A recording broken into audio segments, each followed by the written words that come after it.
All right, here we go. We have Houston royalty in the building. Yes, indeed. All right, Zero, welcome to Vlad TV. What's happening? What's happening? Glad to be here. Hey, man, longtime fan. I've been actually trying to get this interview going for a while. I just don't think we were talking to the right people. And, Yeah, yeah. I reached out to Willie D, and I'm like, yo, Zero got a new album out. Can you connect me? And then boom, next thing you know, we're doing the interview. Man, Will gonna get it done. Will go, the cleanup, man, he gonna clean it up. I love Willie D. I really do. Yeah, that's my I brother. really do. One of my favorite people. Yeah, mine too. Mine too. Well, this is your first time here, so I want to start in the very beginning. So, you were born and raised in Houston, Right, the South Park area of Houston. right. Okay. So, what was South Park like when you were growing up? I mean, it was pretty much like any other ghetto, you know what I'm saying? Wasn't nothing different than anywhere else. Run down with the part that we were, because I mean, I still got people out there right now, but they're in a better part.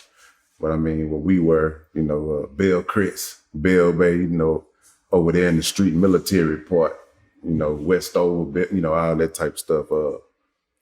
Right around the corner from the jail. I mean, it was just regular hood. It wasn't nothing too different than any other hood.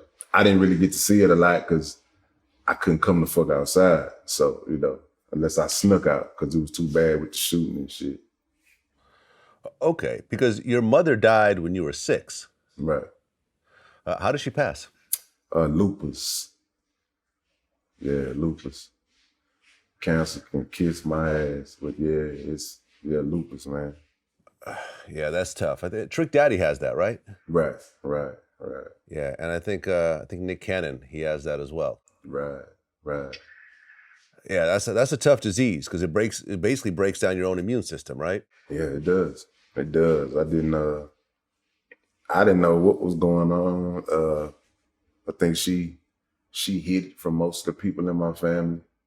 Like, the only thing I knew about it was she gave my dad a letter and was like, hey, open this after I die. And then, he like, what the fuck? And I woke up one day and I turned around and it was going down.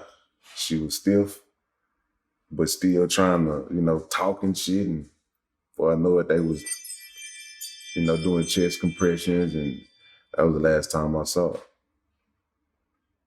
I mean, 6 is pretty young, but it's old enough to remember your mother and everything. I mean, do you remember the pain and the crying during that time? Yeah, I do.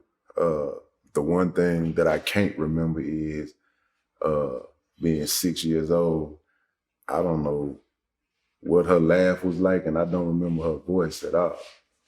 You know what I'm saying? But I do remember, like, my uncle, going crazy and beating the wall up and shit. And I remember everybody huddled up praying in the living room and shit. And the only memory I have after that is I ain't have to go to school that day. And then shit, people started buying me shit. So I guess that was, supposed to be some type of consolation or something. Like, my mama died and I get some skates and an Easter basket or some shit like that. But yeah, the pain was real though. Because I sleep in the bed with her every night, and all of a sudden I'm sleeping by myself. Yeah. So after she passed, who was raising you?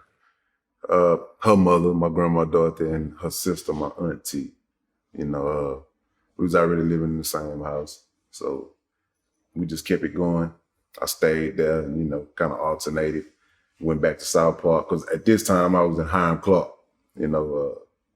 so then I go back to South Park on the weekends with my dad, and then during the school week I'd be in Hiram Clark so I can go to school. Okay. So you're growing up in Houston, your mom passes, and like you described it, it was a dangerous area. There were shootings outside. Like, how old were you when you first saw your first shooting? When I saw my first shooting, I want to say, hell, I smelled the gun smoke. I was 9. I was about 9 years old when the first one, like, it was right in front of my, like, you'll see them all the time, but you never write up on them like how I was at this moment. Like, you know, playing ball outside.